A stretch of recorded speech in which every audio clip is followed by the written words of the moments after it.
What's up, guys? It's your boy Kazars, and today I want to be talking about the Gishki deck that got top 64 at the North American World Championship qualifier.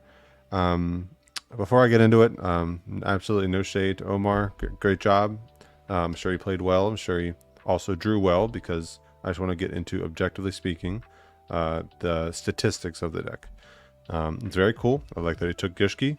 However, my qualms with the deck are that if we pull up a Yu-Gi-Oh calculator, the odds just aren't quite there. So if we're looking at the list, he has 9 total Gishki cards. The 2 Grimness, which is a great starter regardless. The Abyss, the Vision, the Shadow, the Naramanas, the Photo Mirror, and the 2 Aqua Mirror. Objectively speaking, to open 2 of these, you need to open 2 of these in order to perform a ritual summon on your turn 1, which you have, it says 52% chance here. However, double Grimness doesn't do it. Grimness Abyss doesn't do it. Photo Mirror Shadow doesn't do it. Vision Naramanas doesn't do it. So 4 combinations of these 2 cards don't do it. So it's probably closer to around 40% chance, which means the majority of the time you're going to be opening a bunch of Gishki cards that don't do anything. And by majority, I mean greater than 50%. So, like, I'm sure he probably got lucky and drew the ritual combo a lot, which will happen. I mean, you play a deck and with the intention to sack people, and sometimes you just sack people. Sometimes it's just your day, as they say. Sometimes you're just meant to win. But I don't understand, like, if you're not doing Gishki things, you're just doing Sprite things, in which case there are just better shells to do that. I mean, sure, you can probably put up Toad, which is pretty cool, and that probably got him there, but like, like, other than Grimness being a good normal summon to get a bunch of bodies on board, I don't see what the Gishki cards are offering when you're not doing the ritual summon, because Naramanas is a crazy card. It's a monster negate that shuffles whatever it negates back into the deck, so they don't get like an additional trigger. Can't have a battle with a monster from the extra deck, so if they have Rise, Heart, and Attack, which they never will, or like Zeus and Attack or something, it can just crash and then it doesn't die. That's just an example off the top of my head. I'm sure there are other applications. And then it's a Reborn on summon. A Reborn's a water, so in a grind game you can Reborn Toad, you can Reborn Grimness, Abyss to search again, or just getting the additional body on board is just the crazy part about it. So, like, building your deck to do that as consistently as possible without, like, breaking too much is what I think you should be doing. I mean, I like, what I think happened is that he drew the side cards when he needed them. He interrupted his opponents enough with like Nib and Ash and Imperm that he had like drew starters often enough, not Sprite starter, like his starter cards often enough to be able to close out games that way. And probably Aoi put on a lot of work as well. Like, that's what I'm guessing what happened. I don't know exactly what happened, but objectively speaking, a 40% chance to do a ritual summon in a dedicated deck, it doesn't make sense to me. And again, no shade. I'm happy that he did well. I'm happy that he put this deck on the map. It's very cool. I'm very glad that he did that. But this is what I think the deck should look more like. I'm not saying this is better. Obviously, I didn't top an NAWCQ with this, okay? But objectively speaking, looking at the numbers, you have 13 Gishki cards here, which, if we put it into the calculator here, opening 2 of these has a 75% chance. And again, it's a little bit lower because, again, Grimness and Abyss doesn't do it. Vision and any of these don't do it. Shadow and any of these don't do it. So it's probably closer to about 65%. But that's still better than about 40%. That's 25% more of the games you're going to be doing a ritual summon. And going second with a 6-card hand, 80, like, 10% increase versus going second with a 6-card hand with 9 is 63. So about half the time going second you'll do it, versus at 13 about 3/4 of the time you do it. And those percentages really make a difference in a 13 round for him, 13 rounds because he lost top 64. Really make a difference in a big top 64 game. And what I think what happened is he bricked in top 64. That's probably what happened. I could be wrong. Probably could have opened crazy. It would have spent open crazier, but like, looking at the numbers, that's probably what happened. So with a deck like this, you're going to be resolving Naramanas more often, and even with a higher Gishki count, like opening a ton of Gishkis, you can resolve 2 ritual summons, which is 2 monster negates, because these are soft ones per turns. and then 2 reborns, which means like you get the 2 monster negates and then double reborn, which means you can go into sprint to go into nimbles, do the whole sprite line from there. The deck can do some crazy stuff for sure. It can put up some crazy M boards. Loses to Dark Ruler just the same. I mean, you get Smashers. I have the Double Cross on the side deck. I mean, maybe you could just play 41 with Double Cross. I don't know. I do like this card a lot. I was just trying to get it to 40 with similar-ish ratios. You don't get to play Call By in the main. Maybe you want to make room for that. I don't know if I like the 1 Angler because, especially with Swap Frog, it's fine to open. You want to open Swap Frog Angler. Like, that's just crazy. It does everything you want it to do without the normal summon. Like, you can go swap into Angler, get 2 Beaver, make Ahashima, right? Well, you're going to bounce the Swap Frog first, and then make Ahashima, summon the swap from hand, summon the swap that you dumped from grave, and then make Toad as your 5th summon. So, like, swap Angler plays under Nibiru and gets you Toad without your normal summon, which is kind of crazy. And then you can just, like, special, if you don't have any of the Gishkis, you can just special blue, special jet, overlay with Ahashima, and go from there. So, like, Swap Frog Angler is crazy. Honestly, I kind of wanted to play 3 and 3 because with, like, discard, I couldn't find room for Nightmare, so that's why I cut the Angler down. The extra deck's a little tight. I wanted to find Cat Shark because I'm playing Coral Anemone, which allows you to reborn things like Gishki Abyss or Swap Frog and get to your ritual summon more often in the times where you only open like Grimness. Like, you can go Grimness summon Abyss search a piece, link for Anemone, bring back Abyss search the other piece, and that's how you get to Narrow in this deck with just Grimness.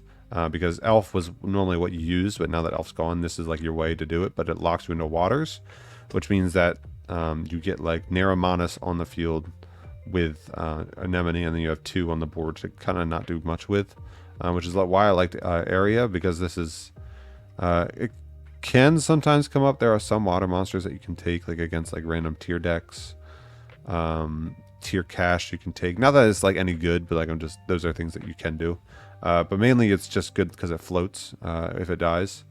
So like in simplified game states where it's like Grimness and 4 hand traps or something, or like no extenders, you can bare minimum set up like either Cat Shark or like Anemone and Area into Narrow, which is a monster negate plus 4 hand traps, which isn't terrible.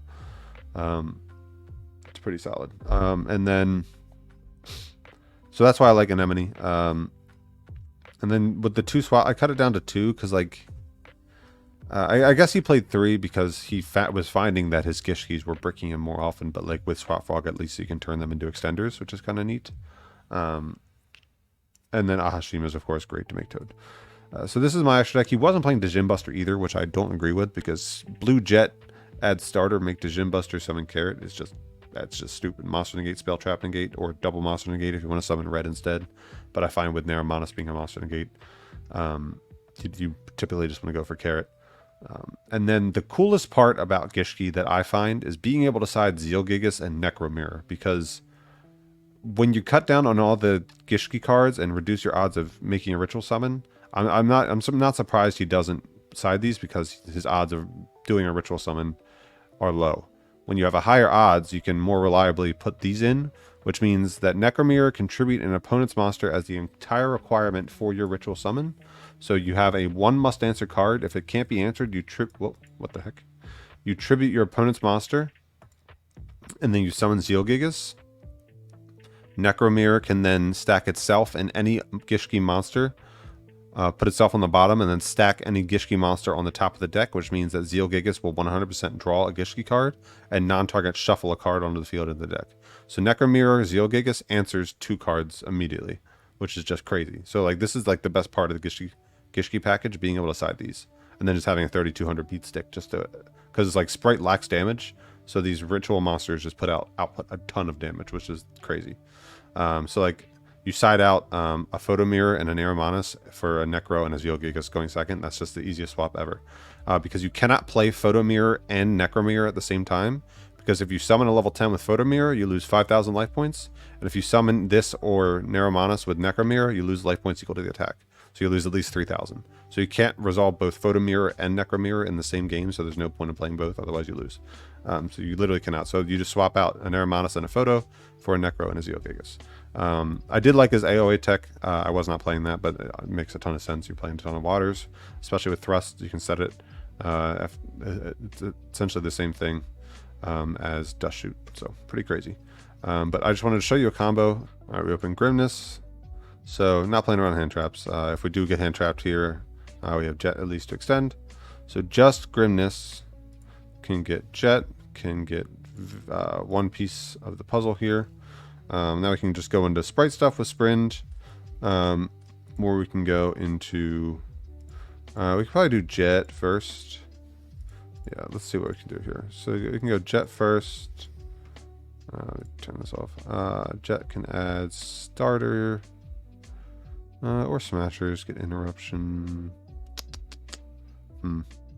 Okay, and then we can go these for Sprint. Let's not put Jet here. Sorry, I'm just getting used to the deck again. It's been a while since I played it, so if I mess up, I'm going to correct it. So Sprint, send, get these two. And now I can go for Anemone, which is cool. Anemone can bring back Abyss. Now we're waterlocked, but I can get to the rest of the combo, which is cool. So I'll add Shadow here. And now Shadow and Vision get the respective pieces. You get Monster, you get Spell Trap. So I'm going to get Neuromanus, and I'm going to add Photo Mirror. We're going to take 5,000 off of the Photo Mirror, which is a small price to pay for net neutral advantage with a big monster negate. So that's going to bring back Grimness. That's fine. I'm going to go overlay for Cat Shark because we're waterlocked, and we're going to link Jet and Anemone into area. So now, just off that, we have Sprint Bounce by detaching Cat Shark off of Cat Shark. So a Bounce, a Monster Negate, a Smashers, and then Nibiru in hand. Just off of Grimness plus Jet. Jet got the Smashers. But yeah, so next turn we have, if any of this lives, this is going to search as follow-up in Grimness again, if we need it. This can, no, this is probably going to search as follow-up in Shadow. Right? I think that, because this is going to bounce us off the hand, so we'll have the monster immediately. We just need to get to a spell trap again. So I think, no, it's probably going to be Grimness, because Grimness can be the entire requirement. So that can be Grimness into Abyss, into Shadow, into Aqua Mirror. Aqua Mirror, tribute Grimness, summon Neuromanus, bring back, yeah, and then do Sprite stuff. So it's probably enough to like stall for the next turn, bare minimum. Probably. I don't want to speak for sure until there's an actual game. This hand's crazy. Also, I don't know why he just wasn't playing 3 of this, because it is not once per turn. So like even just bare minimum playing 3 of this card to add any missing piece that you need is crazy. This card is not once per turn. I don't know if you knew that or not. So here we're going to go add to hand, 1 piece. We're going to go Abyss, grab another piece. Yeah, well, this is interesting because I have, all right, let's see. So let's go Jet first. Jet, add Starter here. And now it's going to go Sprint. So if we link off the Abyss, we can bring it back with Neuromanus and get a search again, which is cool. Sprint is going to send Angler. Double Beaver. Okay, so if we go Vision, right? Vision, add Neuromanus. Go Photo Mirror or Neuromanus. Special back. I take 5,000. I don't feel like doing it. Abyss is going to add Vision again. Wherever it is. I'm going to go Vision to Grave, add Neuromanus. And then Shadow to Grave, add Aqua Mirror. Now we don't have a way to, yeah, so we don't have, so normally typically if you're doing 2 ritual summons in a turn, you want to start with Aqua Mirror, that way you can just add the other one back to hand. But like here, bare minimum, this can give us more extension. I can bring back again, which is cool. And then Aqua Mirror can return itself to deck to add this back to hand. So bare minimum, that gave us a +1. So we're not getting both rituals on the field because you have to tribute exactly. I wish I could tribute Nibiru, but you can't, unfortunately. So here, this is, can this be swap? I guess this can be swap. Frog. That's cool. Yeah, so this can do Toad, which is neat, but it loses to Dark Ruler. So I don't know if I want to do Toad. Well, I have starter, so this is fine, I guess. Special, go swap, send swap, bounce to hand, link these two off. Two monsters at the same level for Ahashima. Ahashima special and special. We're gonna go overlay these two for Toad. And we can starter for Carrot. So I mean, this is a bounce, an Omni, a spell trap, a monster. And then this is gonna add back. So I mean, this is a pretty solid board, plus Nibiru in hand. And then next turn, we can immediately go, this can add back a way to get the ritual spell. We're gonna bounce this to hand. So Toad's gonna go to grave, add back Shadow. And then next turn, we have, this is probably detached to bounce and then tributed off Carrot. So if we have another turn, things we can do are Shadow to grave immediately, to add back, to add Aqua Mirror to hand. And now Aqua Mirror contribute 1 Neuromantis. Like, this is pretty neg, but not really, because we're going special. We went -2 to do this, right? -2. Go +1 off of the Neuromantis, bring back Toad. Kind of nuts. And then Aqua Mirror return itself to deck to add back the Neuromantis. So Aqua Mirror is definitely important to play so that you can actually grind with the engine, because when you're playing more, you want to be able to utilize it more. And again, like, just Neuromantis bringing back Toad after you simplify the game state is kind of crazy. It's like, even if they're able to manage to push through something, they have to put up a way to stop your ritual summon. Otherwise, it's just going to be Neuromantis bring back Toad immediately, and you set up 2 negates again. And then Toad is going to add back again. And like, this, the engine grinds just so well, because Toad adds back a way to do the other half of the ritual summon, like Shadow. And then Aqua Mirror puts itself back, and then Neuromantis returns itself to hand. So every turn, you're going Neuromantis, add back, bounce back to negate, Toad, send itself to negate, add back Shadow. Shadow, go to grave, add Aqua Mirror. And now next turn you have Aqua Mirror, tribute Neuromantis again. Send special, summon back Toad. Aqua Mirror, return itself to deck. Add this back to hand. Now every turn, every single turn, Neuromantis bring back Toad.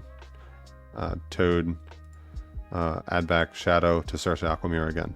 And like, that's what Omar was missing with the deck, is the ability to grind. Because if you get Dark Rulered, your board's just gone. Unfortunately, this doesn't return for cost. So Dark Rulered and then them clearing this doesn't let you do that necessarily, unless you have like this can add back this, and then you just have like another way, like another Abyss to Shadow already. But like, he just lost the repeatability of the engine when he just slimmed it down so much. And again, that's just what I'm missing. That's what I'm not really seeing about the reason to play Gishki as part of a Sprite engine, when there's just like, when you can just normal, because he said he never wanted to normal summon Beaver, but like, if you're not playing the Gishki part, just playing better go second cards and a couple more extenders, you don't really need the Gishki engine. Like, it's not really doing much because you're not really ritual summoning that often. So that's why I like this variant of the deck. Just play heavier Gishki, cut back on the going second cards a little bit, and then you're able to utilize the engine more to its fullest potential. So that's all I wanted to talk about today. Again, congrats to Omar. I'm glad he topped. I played him before. Super nice kid. He's very good. He's beaten my ass before. And congrats on the top. He's more tops than I do. So this is just my humble opinion. And just my thoughts about the deck. So I'll catch you all in the next one. Thanks for watching. Enjoy your coffees. Enjoy the rest of your day. Peace.